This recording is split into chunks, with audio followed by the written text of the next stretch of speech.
बिस्मिल्लाहिर्रहमानिर्रहीम। अस्सलाम वालेकुम to all my viewers and students आज हम लोग अपनी डोज कैलकुलेशन सीरीज़ का जो है वो नेक्स्ट पार्ट पढ़ने जा रहे हैं और वो है डोज कैलकुलेशन, किस तरह आप एक ओरल जेल की डोज कैलकुलेशन कर सकते हैं। लास्ट टाइम मैंने आपको बताया था कि किस तरह से आपने डोज कैलकुलेशन करनी है एंटीबायोटिक्स की, जिसमें हम लोगों ने जो रिकॉन्स्टिट्यूटेड जो सस्पेंशन वगैरह होती है हमने उनको पढ़ा था। ठीक है, उनकी डोज कैलकुलेशन और ड्रॉप्स जो होते हैं एंटीबायोटिक ड्रॉप्स, उनके बारे में हमने पढ़ा था कि उनकी dose calculation according to the body weight किस तरह से की जाती है। लेकिन अब सरप्राइजिंग थिंग ये है कि बहुत ज़्यादा लोगों ने शायद ये ना देखा हो कि एक ओरल जेल की भी डोज कैलकुलेशन होती है। So this is you are going to learn in this video. ठीक है, अब हम लोग आज पढ़ेंगे कि डोज कैलकुलेशन मीकोनाजोल जो ओरल जेल होती है इनकी किस तरह से की जाती है। ओके, तो सबसे पहले हम लोग देख लेते हैं कि ये हमारे पास जैसे एक ओरल जेल है, इसके अंदर उन्होंने हमें प्रोवाइड क्या क्या किया हुआ है, क्योंकि ये बहुत एक इंपॉर्टेंट चीज़ होती है कि जैसे एक ये उन्होंने क्रीम प्रोवाइड किया और उन्होंने हमें स्पून प्रोवाइड किया है। एक साइड पे जो है वो स्मॉल स्पून है और एक साइड पे हमारे पास जो है वो बिगर वन स्पून है। और अगर हम लोग इसमें स्पून को जो अगर हम लोग देखें,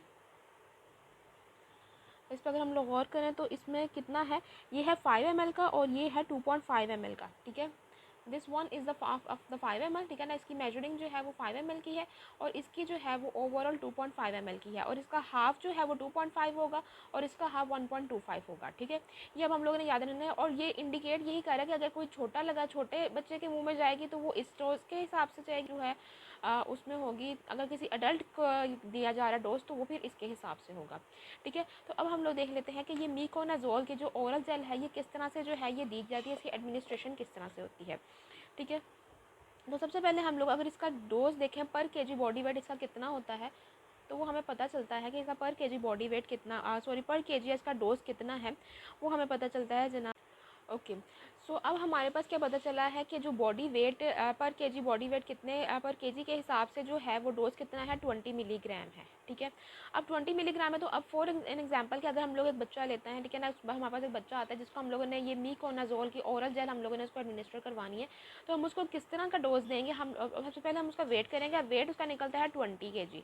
ठीक है, अब 20 kg से हमें पता चलता है कि हम लोगों ने 20 kg को मल्टीप्लाई करना है इसी 20 के साथ, तो हमारे पास क्या आता है, क्योंकि ये है और इसका डोज है पर डे का। ठीक है, तो 20 मल्टीप्लाई बाई 20 करेंगे तो हमारे पास आएगा 400। अब हम लोगों ने अगर इसको दिन में ये 400 डोज जो है ये पर डे के हिसाब से, अगर हमने इसको 2 दफ़ा एडमिनिस्टर करवाना है तो हम क्या करेंगे, 400 को डिवाइड कर देंगे हम लोग 2 के साथ। ठीक है, तो हमारे पास क्या आएगा, हमारे पास 200 हमारे पास मिलीग्राम इसका आएगा 12 और। ठीक है ना, 12 आवर्स में हम लोगों ने इसको 200 मिलीग्राम देना है। अब द पॉइंट इज़ दैट कि 200 मिलीग्राम हम लोग इस ट्यूब में से जो है वो कैसे निकालेंगे। ठीक है, अब यही बात है कि हम लोगों ने इस ट्यूब में से हम लोगों ने 200 मिलीग्राम कैसे निकालना है, तो उन्होंने जो हमें ये चम्मच दिए हुए हैं इसके ज़रिए हम लोगों ने इसकी डोज कैलकुलेशन करनी है। अगर हम लोग इसका लिटरेचर पढ़ेंगे तो हमें पता चलता है कि एक लार्ज स्पून जो है वो हमारे पास कितना है, 5 ml का है। ठीक है ना, ये मैंने आपको बताया ना कि ये 5 ml का ओवरऑल बनता है और ये 5 ml में कितने मिलीग्राम मौजूद है, हमारे पास 124 मिलीग्राम हमारे पास मीकोनाजोल मौजूद होगी। ठीक है, ये बात हमारे पास आ गई। अब हमें पता चल गया कि 5 ml के अंदर हमारे पास जो है वो 124 मिलीग्राम, यानी कि अगर ये पूरा चम्मच आप किसी को भर कर देंगे, ठीक है, तो वो उसको कितना डोज जाएगा, 124 मिलीग्राम का उसको डोज जाएगा। लेकिन अभी हमने उसको कितना देना है, हमने उसको 200 मिलीग्राम का डोज देना है, तो हमें कैसे पता चलेगा कि हम कितना चम्मच लेंगे, तो क्या मतलब चम्मच को कितना हम भरेंगे कि हमारे पास 200 मिलीग्राम का डोज उसमें आ जाएगा। ठीक है, और वो भी दिन में 2 दफ़ा।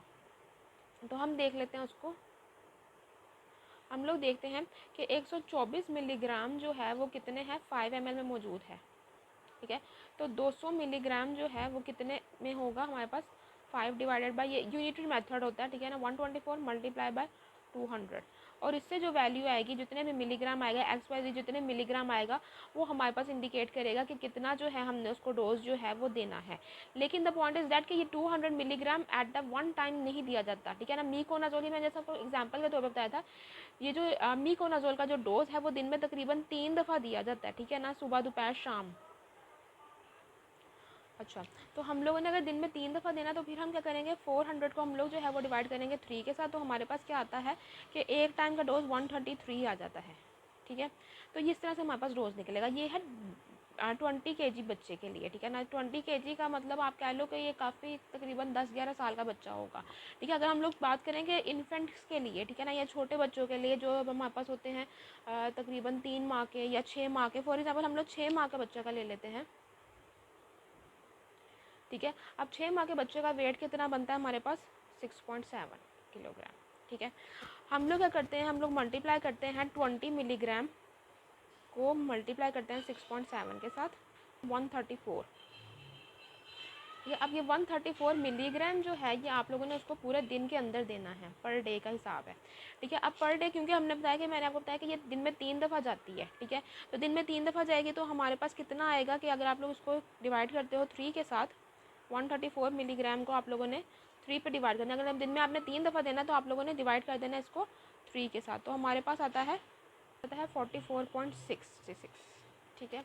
44.66 आ जाता है हमारे पास, ठीक है। और अगर हम लोगों ने इसको फॉर एग्जांपल अगर हम लोगों ने इसको 4 दफ़ा देना है दिन में, ठीक है ना, दिन में अगर हमने इसको 4 दफ़ा देना है तो हमारे पास क्या आएगा, 33.5 आएगा, ठीक है। 33.5 मिलीग्राम हम लोगों ने उसको एक टाइम पे देना है 6.7 kg बच्चे को, जो कि हमारे पास है 6 मंथ का, ठीक है। 6 माह का बच्चा है जिसका वज़न इतना है, उसको हम लोगों ने डोज दिन में कितना, ओवरऑल दिन में कितना देना है, 134। और अगर हम दिन में हम इसको डिवाइड करें कि हम दिन में 4 दफ़ा थोड़ी थोड़ी जेल लगा देते हैं उसके मुंह में, तो फिर हम लोगों ने उसको एक टाइम पे कितना देना है, 33.5 मिलीग्राम। अब हमें पता है कि एक बड़ा चम्मच जो है जो हमारे पास 5 ml का जो 1 टीस्पून है, ठीक है, 1 टीस्पून जो कि 5 ml का है, उसमें कितने मिलीग्राम है, 124 मिलीग्राम मौजूद है, ठीक है। और हमारे पास जो छोटा चम्मच है हमारे पास जो 2.5 मिलीग्राम, तो उसमें कितना होगा वो भी हम लोग कैलकुलेट कर लेते हैं। लेकिन क्योंकि हमारे पास बड़ा चम्मच जो है वो हमारे पास आ जाते हैं 5 ml का, ठीक है, और उसमें 124 मिलीग्राम मौजूद है, ठीक है। चीज़ को 33 मिलीग्राम कितने में मौजूद होगा, तो हम क्या कहते हैं कि अगर 124 जो है वो 5 ml के अंदर मौजूद है, ठीक है, तो 33.5 मिलीग्राम वो कितने के अंदर मौजूद होगा, 5 को हम डिवाइड करेंगे 124 से, मल्टीप्लाई करेंगे हम लोग 33.5 से, ठीक है। तो हमारे पास क्या आ जाता है 1.35 ml, ठीक है। अब ये 1.35 ml से हमें क्या पता चलता है कि ये जो चम्मच है, ये जो छोटा वाला चम्मच, ये हमने बताया कि ये जो है ये ओवरऑल 2.5 का है और इसका हाफ जो है वो 1.25 का होता है। तो इसका मतलब है हाफ से थोड़ा सा ज़्यादा हमने जेल जो है वो उसको एक टाइम पे देनी है। 1.25 है ना, तो हमारे पास 1.25 के बजाय हम कहते हैं हमारे पास 1.35 हमारा डोज रिक्वायर्ड है, 1.35 ml। तो this is how the dose of the हम कहते हैं ओरल जेल कैलकुलेट की जाती है। अगर आपको कोई भी प्रॉब्लम हो कि मतलब मसला हो कि आपको किस तरह से कैलकुलेट करनी है, तो आप मुझसे कमेंट्स में पूछ सकते हैं, फेसबुक पेज के थ्रू भी आप मुझसे पूछ सकते हैं कि किस तरह से ये डोज जो है वो ओवरऑल कैलकुलेट की गई है, ठीक है। आप लोग अडल्ट का डोज भी कैलकुलेट कर सकते हो और आप लोग जो है वो बच्चों का डोज भी कैलकुलेट कर सकते हो, और किस तरह से आप लोगों ने उसको ml में निकालना है। सो ये हमारे पास एक ओरल जेल जो कि हम कहते हैं जो मुंह में जो फंगल इन्फेक्शन होता है, जो ओरल थ्रैश वगैरह होती है, उसके लिए यूज़ होती है, ठीक है। और इसका डोज जो है वो इस तरह से कैलकुलेट किया जाता है। इसका जो आपको पर केजी आप लोग जो डोज आप लोग कहते हो वो इसका होता है 20 मिलीग्राम, ये याद रखना है, ठीक है। और इस तरह से हम लोग जो मिलीग्राम से जो है वो आते हैं, हम लोग इसमें mls पे आते हैं कि किस तरह से। अब फॉर एन एग्जाम्पल इसके साथ तो चम्मच दिया गया, अगर चम्मच ना दिया जाए तो आपके पास चाय का चम्मच घर में मौजूद होता है, ठीक है, और वो होता है 5 ml के बराबर, ठीक है। और 5 ml का आपको पता है, फिर आप लोग उसको हाफ करो, उसको आप क्वार्टर करो, तो आपके पास ये कैलकुलेशन निकल आती है, ठीक हो गया हमारे पास। तो this is how the dose of them कहते हैं मीकोन एज वेल इज कैलकुलेटेड। अगर आपको कोई भी प्रॉब्लम हो तो आप लोग मुझसे पूछ सकते हैं, और अगर आपको कुछ भी समझ आया है तो आपने चैनल को सब्सक्राइब ज़रूर करना है और अपने फ्रेंड्स के साथ ज़रूर इसको शेयर करना है। अंटिल नेक्स्ट वीडियो, अल्लाह हाफिज़।